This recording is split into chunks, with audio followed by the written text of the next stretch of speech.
பொண்டாட்டி உனக்கு நான் தீபாவளிக்கு வாங்கி கொடுத்த ட்ரெஸ்ஸு நகை புடவைலாம் உனக்கு பிடிச்சிருக்கா? என்னங்க நீங்க எப்படி கேட்டீங்க? So beautiful, so elegant, just look like a wow. எனக்கா எப்படி இப்படி பார்த்து பண்றீங்க? எங்க அப்பா வீட்லயே கூட இப்படி பண்ணது இல்லைங்க. ரொம்ப நன்றிங்க. காசு கம்மியா எடுத்து சொல்லிட்டு இருந்தீங்க, அப்படி எப்படிங்க எனக்கு இவ்வளவு வாங்கி கொடுத்தீங்க? இல்லாம என் ஃப்ரெண்டு கிட்ட கொஞ்சம் கடன் வாங்கி அப்புறம் உனக்கு தேவையானதை வாங்கி கொடுத்தமா. பரவாயில்ல. நீங்க எனக்கா கடன்லாம் வாங்கினீங்களா? இப்போ எப்படி அந்த கடன் அடைக்க போறீங்க? என்கிட்ட ஒரு ஐடியா இருக்கு, நான் சொல்லட்டாங்க.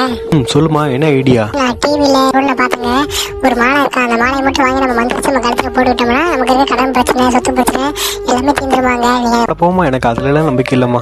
நம்பிக்கை இல்லாட்டி பரவாயில்லைங்க, ப்ளீஸ் எனக்காக அதை வாங்கி போட்டுக்கோங்க. உனக்காக நான் பண்றேன். எனக்கு எதில் ஆர்டர் பண்றது தெரியாது, நீயே உன் மொபைல் ஆர்டர் போடு, ஓகேவா?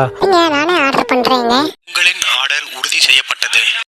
ஏங்க ஆர்டர் பண்ணிட்டுங்க, இன்னும் 1 வீக்ல வந்து பார்த்தீங்கன்னா இந்த இது ஆர்டர் நம்ம கைக்கு வந்துடும். நீங்க வாங்கிடுங்க, ஓகேவா? எவ்வளோ ரேட்டுன்னு சொல்லவே இல்லை. ரொம்ப அதிகமாக இல்லைங்க, ஜஸ்ட் 10,000 தான். எது 10,000மா? நான் என் ஃப்ரெண்டு கிட்ட வாங்கின கடங்க 5,000 தாண்டி. நீ 10,000 ஒரு மாலை ஆர்டர் போட்டு வச்சிருக்கேன். கேன்சல் பண்ணு. கேன்சல் பண்ண முடியாது, நான் அப்படியே ஆன்லைன் பேமெண்ட் பண்ணிட்டேங்க. நான் கல்யாணம் பண்ணதுக்கு ஒரு கழுதையை கல்யாணம் பண்ணிக்கலாண்டி, செலவாது குறைஞ்சிருக்கும்.